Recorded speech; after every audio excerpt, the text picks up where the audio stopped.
apasionan. ¿Qué cosas le perdonas a un personaje del que te enamoraste? En general me copa mucho el plan de hacer actividades que a priori diría son como de promoción de la lectura, pero en general siento que no estoy para militar la lectura, como que hay gente a la que no le gusta leer, hay gente a la que sí. A la que nos gusta leer, nos gusta reunirnos, nos gusta charlar acerca de las cosas que leemos, me parece que un plan hermoso. Bueno, hago un montón de actividades de compartir con otros lectores y lectoras. En general, y esto lo comprobé en pandemia, cuando fue mi primera experiencia, y después, bueno, lo sostuve siempre, a quienes leemos nos copa encontrarnos con otros lectores y lectoras. Entonces, trato de armar instancias en las que eso pueda ocurrir.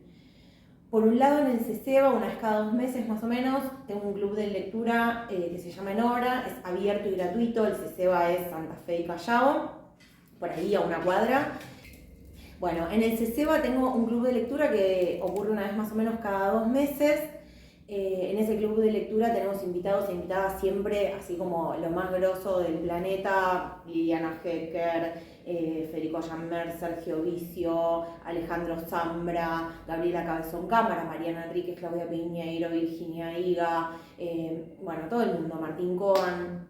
Y ahí lo que hacemos es proponemos una lectura por mes para cada encuentro, y todos y todas leen y nos juntamos con el autor y charlamos. Siempre el plan es charlar desde el placer, desde qué sensaciones nos generó el libro, qué regusto nos dejó, qué emociones nos suscitó. Bueno, y es hermoso, nos juntamos, brindamos, choluleamos y charlamos sobre todas esas cosas que nos dejó el libro. Eso por un lado.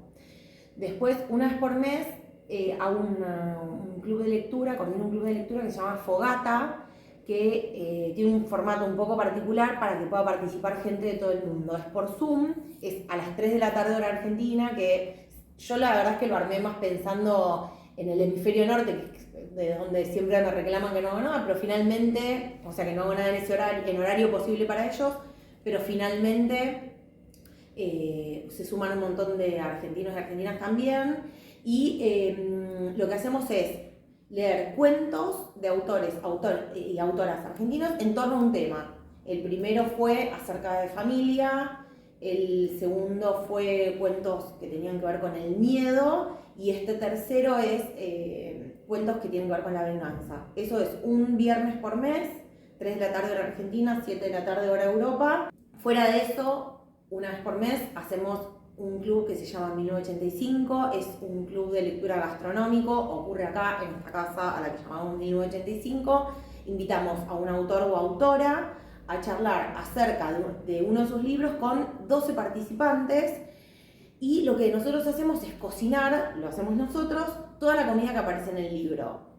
De hecho, elegimos los libros porque la comida tiene mucha presencia. Ya nos visitaron Federico Jammer, Agustina Basterrica, Jaidu, Julián López, bueno, estuve yo con La Horda, y dentro de 2 sábados viene Liliana Hecker con una selección de cuentos. Y bueno, lo mismo, es una charla, pero muy íntima, somos 12, comemos rico, bebemos y es hermoso. Coordino un taller regular de escritura que se llama Pico y Pala, es los jueves a la noche. Ahí hay como un elenco estable muy fuerte de autoras que escriben muy bien, y aparte de eso coordino clínicas de escritura, que es para autores y autoras que tienen una obra avanzada o quieren trabajar sistemáticamente, y entonces pautamos encuentros que tienen que ver con el ritmo de escritura y trabajamos una a una durante 1 hora sobre esa obra en proceso, muy entrándole con todo, a todas las decisiones narrativas, a las búsquedas. Bueno, es una experiencia que la verdad muy linda y que por suerte me permitió conocer autores y autoras que me encanta lo que hacen. Bueno, La Horda Primitiva es la última novela que publiqué. La publiqué en 2022 por Tusquets, y es un policial, es el primer policial. Había escrito cuentos policiales, pero es la primera novela policial que escribo. Me encantó la experiencia porque la novela tiene un formato, los protagonistas son los miembros de una familia que ahí la reina indiscutida es la abuela, y tiene una hija y tiene un montón de nietos y tiene un montón de yernos, porque la hija se separó un montón de veces, y todos quedan como participando de esa familia, y a su vez la protagonista tiene una amiga con la que cuida todo ese batallón de nietos y tal. Y se ven involucrados en una serie de crímenes. Lo que me encantó de la escritura es que yo estuve muy en tono abuela, que es un tono que a mí me copa, y en el tono doméstico, y pero tal sale a tal hora del colegio, pero es el cumpleaños de tal, y hay que preparar las milanesas para la cena. Bueno, y en medio de todo ese gran quilombo, tiene que todo funcionar con una precisión de relojero suizo, porque tiene que no quedar un solo cabo suelto por ser un policial. Ahora acabo de terminar de escribir la segunda parte, por supuesto estoy corrigiendo y lo trabajaré con mis editores también, en la cual esta misma narradora de la primera parte cuenta que se va a Ecuador a acompañar a su hija que está con un nuevo novio allá, y se llevan a todos los chicos a pasar un verano. Y bueno, llegan y enseguida empieza la hecatombe, siempre se ven involucrados en situaciones muy trash. Creo que para mí la búsqueda que ad hoc, puedo decir, me llevó a pensar en estas cosas, me copa el plan pensar en adultos en situaciones muy límite, lidiando con cosas muy difíciles, llenos de niños alrededor, como nada, esa huida que ya de por sí podría ser difícil, a su vez con los hijos encima, hijos chiquitos, se vuelve especialmente complicada, salvo porque esos hijos e hijas, a mí me gusta pensar esto como los músicos de Bremen, el clásico infantil, en que cada personaje tiene una función en la historia. Esos hijos e hijas que son chiquitos y que parece que no suman nada, todo el mundo finalmente termina ocupando un papel que tiene que ver con el desarrollo de la historia. Esta es mi segunda experiencia de escritura policial, y las dos veces me resultó un juego lindo de jugar, una escritura en la cual tenés que estar atenta a que no quede un cabo suelto, que todo el mundo tenga una personalidad que habilite después a que traccione, digamos, la trama tiene que traccionar la acción que después necesitas para que se desenvuelva. Me encantó escribir policiales. También me pasa que cuando yo escribí Todo no sale bien, que es una autoficción, como que fue una experiencia tan distinta, porque como les digo, esto es una cosa como de laboratorio, ¿no? La escritura del policial, yo no planifico antes de empezar, pero sí sobre la marcha empiezo a tomar notas. La autoficción fue absolutamente distinta. Bueno, hay mucha discusión en torno a la autoficción, y el año que viene voy a escribir acerca de esto, pero este término que a mucha gente le genera mucho rechazo, a mí no, porque hay una idea de la autoficción. Cuando yo escribí Todo no sale bien, nunca en la vida había escuchado el concepto. Nada, no, yo no soy de letras, no soy de palo, no soy de la UNA, no soy Poaner, yo soy socióloga.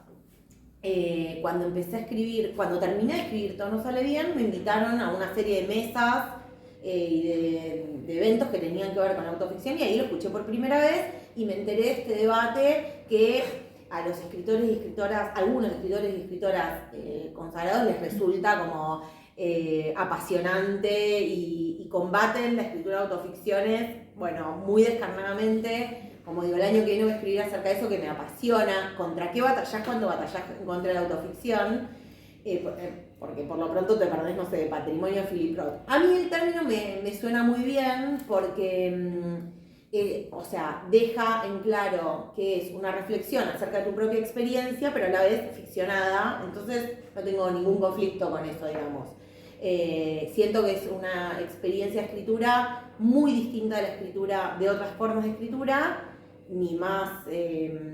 Hay una idea de que es como, bueno, transcribo la realidad, para nada, consiste en otra cosa, en otras tomas de decisiones, que está bueno. Sí, me gusta dividir, o sea, sé que no se puede, pero como conceptualmente decir, bueno, hay escritores que escriben con una vida, con el cuerpo metido en la realidad, comprometido en la realidad, y hay escritores, o sea, ponele, no sé, Cortázar, y hay escritores que, o sea, metidos adentro de un cuarto, sin contacto con la realidad y solamente imaginando ese mundo posible. Borges, ponele.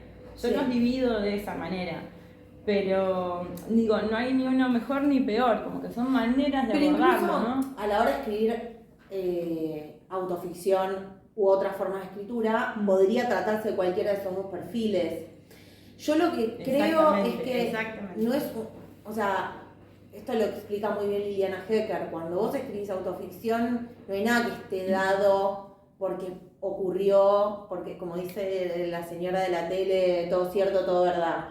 O sea, para que ese relato tenga algún sentido, funcione, enganche a tus lectores y lectoras, tiene que no ser una catarsis, una terapia, sino una obra literaria, y entonces tenés que trabajar del mismo modo, tenés que proceder del mismo modo, generando intrigas, generando emociones, tomando decisiones que enganchen a quien te lee, de la misma forma que escribís cualquier otro tipo de textos.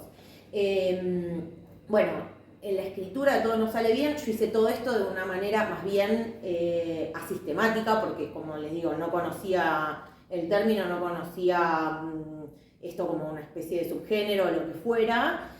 Yo durante todo ese proceso durante el proceso de la vida real, lo que hice fue tomar notas, pero yo sabía que estaba escribiendo un libro, no era mi diario íntimo, para nada, no era una terapia. Yo estaba escribiendo un libro, fue como si, ¿cómo se llama el autor de Una excursión a los indios ranqueles? Es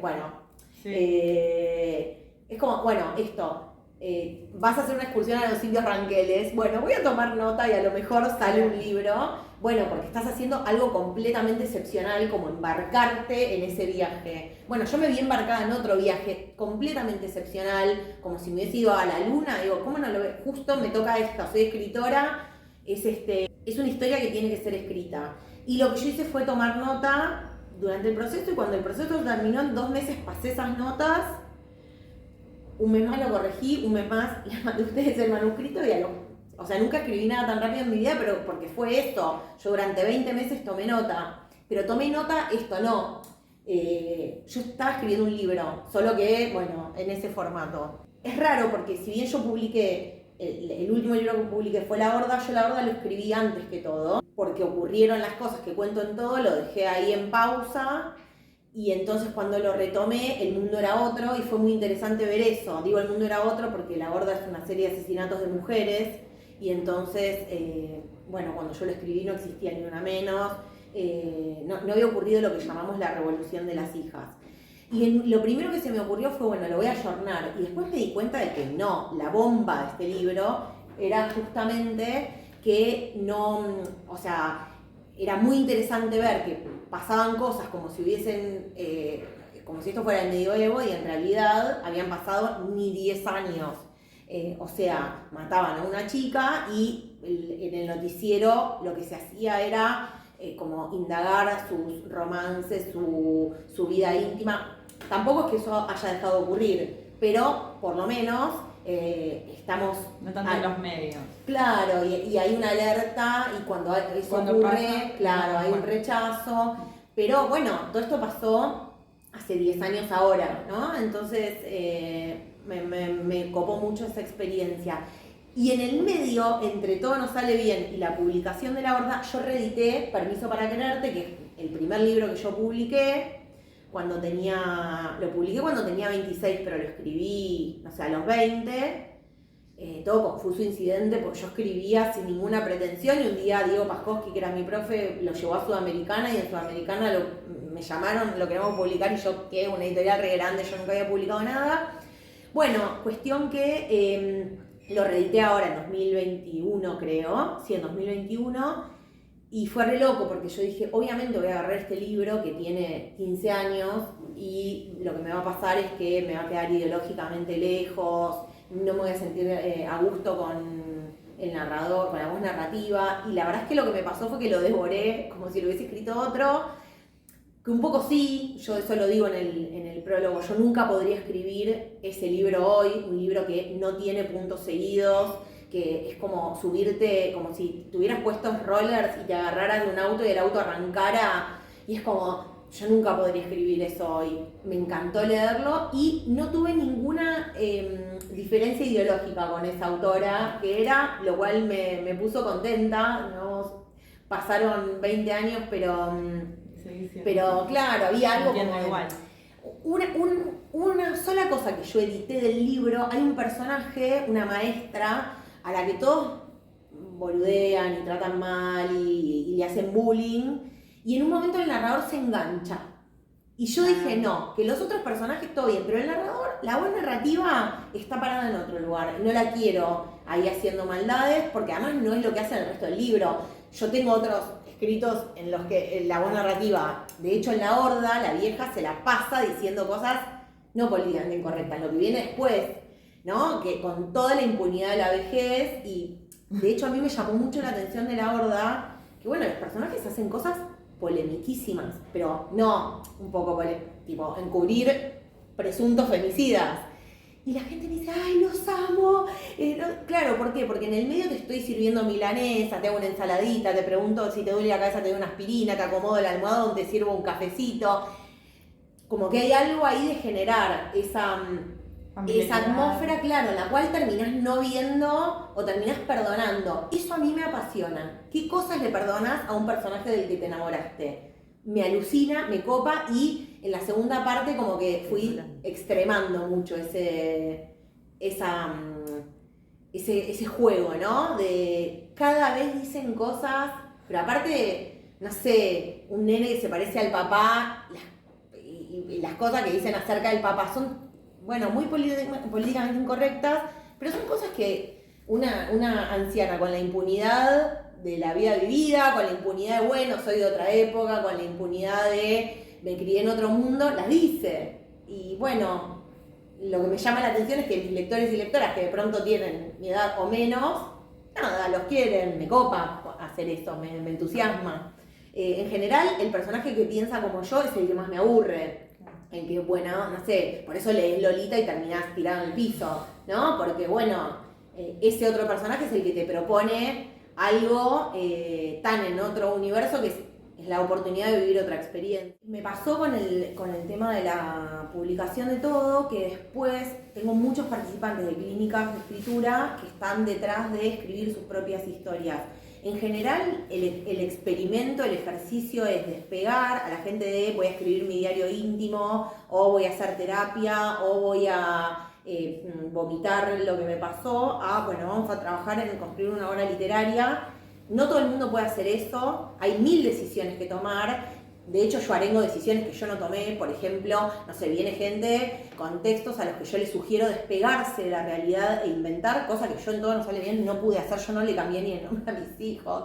O sea, cosas que quizás de haber tenido presentes algunas pautas de escritura del género, igual no sé si lo hubiese cambiado. Pero me gusta ya tener ese saber y poder armar desde conocer las reglas del género o conocer todo lo que habilita. Y, como les digo, tengo mucha gente escribiendo sobre la propia experiencia, pero muy en vamos a hacer algo, les diría, profesional, centrado en construir una buena obra literaria y no en llorarle al lector que no es ni tu amigo, con lo cual no tiene por qué bancar. Bueno, A Reseñas surgió también en pandemia. Lo que pasó fue, nos fuimos de vacaciones creo que 2 semanas a Brasil, y cuando nos estábamos volviendo hicimos la pila de lo que habíamos leído Utge, Cuca, a quien llamamos la Dire, mi hija y yo, y era, no sé, era absurdo, habíamos leído un montón. Y entonces hicimos las reseñas de esos libros, pero no dijimos vamos a hacer la reseña, contamos lo que habíamos leído. Y la gente nos empezó a escribir, ¿pueden dejar esto en destacadas? Yo no sabía ni lo que era destacadas. Bueno, al día de hoy no te domino las destacadas, 4 años después. Pero bueno, empezamos a hacer eso, y en pandemia lo hicimos sistemáticamente. Entonces cada domingo reseñamos desde ese momento libros en torno a un tema. Digo, no sé, cosas más obvias, tipo viene el Día de la Madre y reseñamos libros en los que la maternidad es central, pero de pronto, no sé, viajamos, bueno, reseñamos libros con situaciones de avión. Me nos pasó en verano que tuve un tema en migraciones porque no tenía el DNI nuevo, no me había llegado, me bajaron del avión y entonces hicimos una reseña de situaciones traumáticas en el aeropuerto. Como, todo muy absurdo, como... Pero bueno, lo que hacemos es recomendar libros y todas las veces es desde un lugar muy desacralizado, cero solemne, que me torra, que me aleja, que no me dan ganas de leer nada. Tratamos eso, mirá, este libro me dejó boqueando tirada en el piso una semana, te lo recomiendo por eso. Este cuento me conmovió, bueno, muy en esa. Y tratamos, la verdad es que es difícil, como les decía, estas semanas que estuve terminando mi novela y después corrigiéndola, me atrasé y ya siento que me pasó el tren y no llego más. En Argentina se publica un montón. O sea, para los autores y autoras siempre se publica poco porque siempre quisiéramos publicar más. Todos tenemos libros ahí en bandeja que no salen, pero la verdad es que se publica muchísimo, muchísimo. Y se publican muchas cosas muy buenas. O sea, si ustedes piensan, no sé, solo en este año tenemos libros nuevos de nuestras mejores autoras. Por ejemplo, este año nada más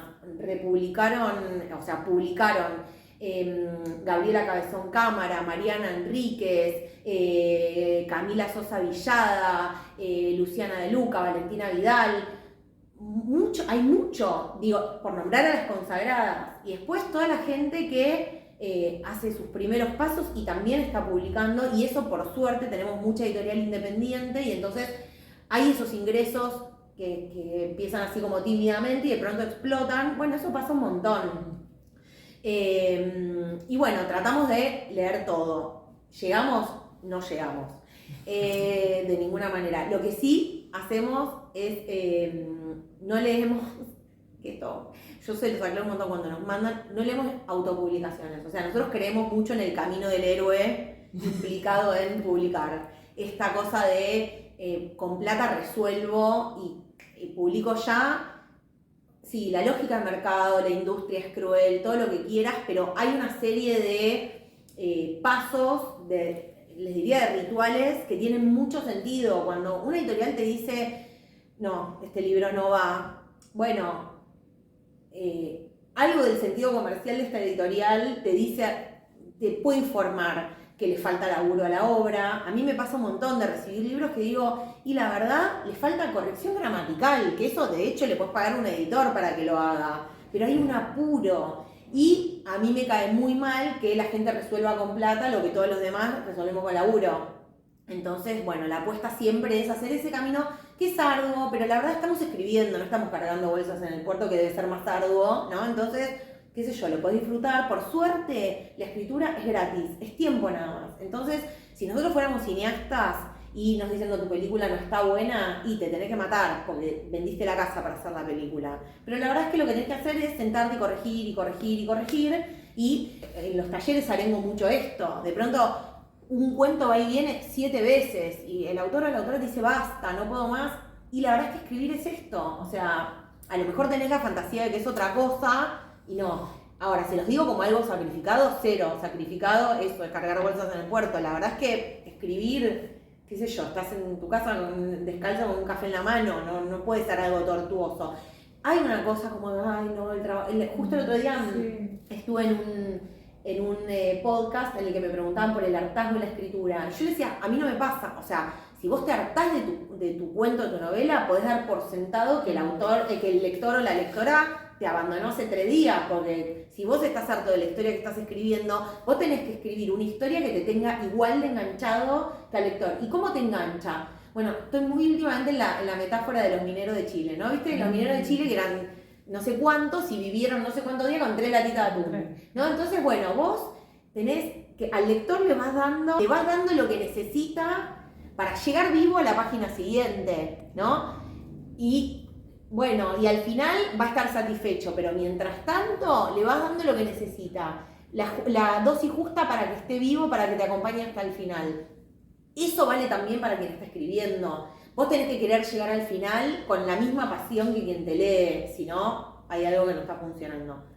A mí, ahora que nombraste el cine, una cosa pendiente es que todo lo que escribís es completamente cinematográfico para mí, o sea, Permiso para quererte.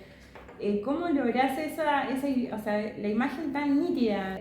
no sé, los veo ahí, están vivos, se mueven, se ríen, están conmigo. ¿Cómo haces que sean tan amigos, como tan cercanos, o sea, como que atraviesa la pantalla?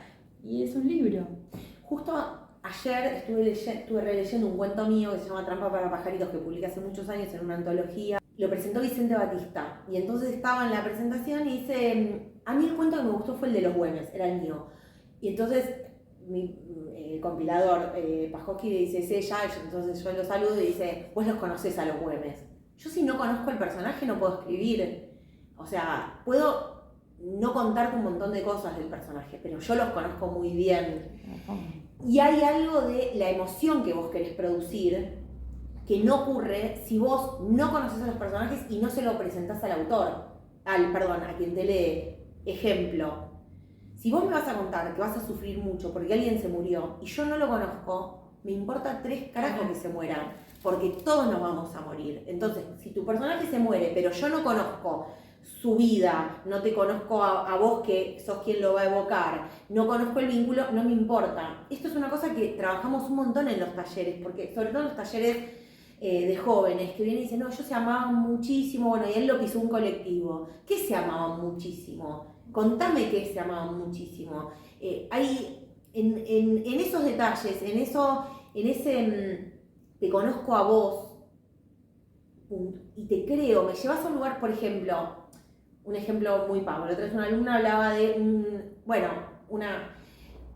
quienes escriben sobre sus padres. Todos dicen, bueno, tenía cuentas pendientes y se murió. Todos tenemos cuentas pendientes con nuestros padres. No importa que haya sido el hijo que estuvo todo el día al lado. Bueno, decime algo que yo no sepa acerca de ser hijo de... Ejemplo, un amigo estaba escribiendo un texto era sobre otro tema, pero había un excombatiente de Malvinas, ¿no? Entonces el excombatiente decía, nos cagamos de hambre, de frío, los altos mandos nos maltrataban. Y yo le decía, mira, yo no fui a Malvinas, pero vi algunos programas en la tele. Sé lo mismo que tu personaje que se supone que estuvo ahí. No puede pasar eso. Tu personaje tiene que saber algo que yo no. Bueno, este flaco hizo una cosa espectacular, sacó una situación de su colegio de curas y la metió en Malvinas y me dio un Malvinas que yo no conocía. Otra alumna estaba escribiendo en un sanatorio el olor a desinfectante. Yo pongo acá a 35 personas y le digo, decime qué olor hay en un sanatorio a desinfectante. Bueno, contame un olor que yo no sé, el que sentiste vos, el que me va a decir, ella sí estuvo ahí, ¿no? O sea, algo que permita que yo me crea esa historia, tu historia sobre se me murió el papá, sobre, no sé, me dejó mi novia, hay 100, ¿por qué me importa la tuya? ¿Por qué es distinto? Necesito conocerte. Hay algo de ese armado que en la medida en la cual vos lo que hagas sea enunciar tus sentimientos, estoy triste, yo lo quería mucho y me dejó, o lo que fuera, no se termina de armar. Necesitas la carne de la historia. Necesitas, Cortázar dice una cosa, bueno, yo le atribuyo muchas cosas a Cortázar, no sé qué todo esto dice y qué no, pero creo haberle leído en algún lado que él dice algo así como, hay autores que le dicen a los personajes, quédate de costado un cachito, voy a explicar la historia y después vemos si... ¿Entendés? No, vos necesitas al personaje, el personaje actuando en la historia, no es lo que tu narrador o tu narradora dice sobre esa acción. Eso es buena parte del trabajo que se hace en los talleres. Pero es un trabajo de extrema observación, casi un trabajo de campo de sociología, de cómo observar y tener esa sensibilidad o esa empatía para ponerse en la piel del otro. Se entrena. Okay. Es como, no sé, bueno, los psicólogos, o sea, vos vas a terapia y lo que está escuchando tu psicólogo es distinto de lo que escucha tu amiga, que tu amiga a lo mejor seguro te quiere más que tu psicólogo, pero es distinto de lo que Pero por eso la escritura es imposible solo, o sea, como derribar ese mito de el escritor escribiendo borracho y solo, así encorvado. Debe haber gente que lo hace, nunca fue, o sea, yo escribo sola, la otra vez la tuve acá a Raquel Robles y dijo algo interesante. Estaba citando a alguien que no me acuerdo quién es. Raquel estuvo en un club en 1985. Y alguien le preguntó, ¿vos le das a leer las cosas? Y ella dijo, sí, pero hay un momento en el cual todo lo que pasa es muy del orden de la intuición. Y entonces vos decís, quien te lee te dice, ¿pero por qué la pollera es verde? No sé, todavía no lo sé. Seguro cuando termino lo sé. Pero si yo ahora me enredo en justificarme con vos, bueno...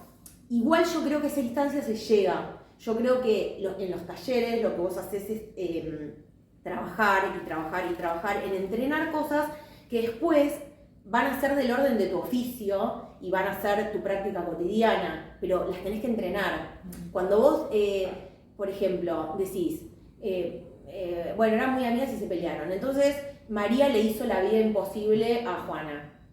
Y me seguís contando, pará, ¿le hizo la vida imposible? ¿Qué es? ¿Le retiró el saludo? ¿O llamaba a la casa de noche y no la dejaba dormir? ¿O le puso una rata en la mochila? ¿O la denunció ¿no? O sea, es muy distinto que vos me tires el título a que me cuentes lo que hizo, ¿no? O sea, yo necesito... ¿Cómo es lo que importa? Claro. Porque o sea, hay 33 temas más o menos de la literatura, bueno, claro. De esos 33 temas si que no podemos... escribamos más. Claro, no hay como muchas variantes. El cómo va a ser lo que distinga o no ese texto, le dé valor, le dé densidad, profundidad. Pero para eso vos tenés que conocer la historia. Y yo creo que muchas veces, sobre todo en chicos y chicas jóvenes que recién empiezan, a veces les cuesta mucho leer, que, o sea, no lees, no escribís. Es así de fácil, no lo intentes, no hay chances, olvídate. ¿Querés leer? Es como si vos dijeras, me copa nadar, pero me da fiaca entrenar. Entonces te tiran en el medio del mar y te ahogaste. No hay chances de que puedas hacer... de que pueda salir a flote. Lo mismo pasa con la escritura. Pero hay una cosa como de un apuro y de mucha frustración cuando decís, bueno, esto lo tenés que trabajar más, esto lo tenés que trabajar más. Yo creo que el mayor trabajo en los talleres con jóvenes es entrenar, escribir es esto. O sea, a lo mejor tenés la imagen glamorosa de que vas a estar presentando tu libro en Falena siendo cool. A lo mejor nos pasa, ojalá que a todos nos pase, todos queremos presentar nuestro libro en Falena, pero en el interín vas a estar en tu silla del horror, hecho una covacha.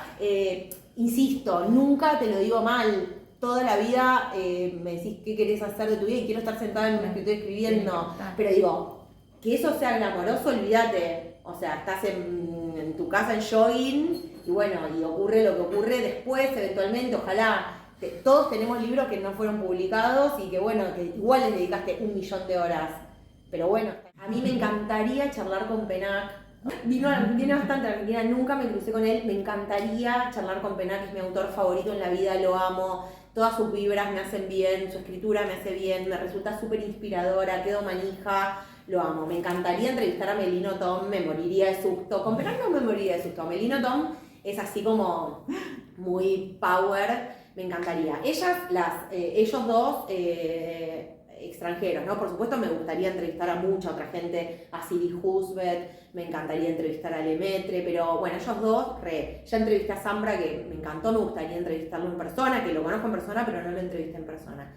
Y me encantaría, la tiro, me encantaría que alguna vez pudiéramos concretar con Camila Sosa Villada. Bueno, tiene siempre sus agendas muy apretadas y tal, no ir a Córdoba a entrevistarla, pero bueno, se tienen que dar un montón de cosas, me encantaría.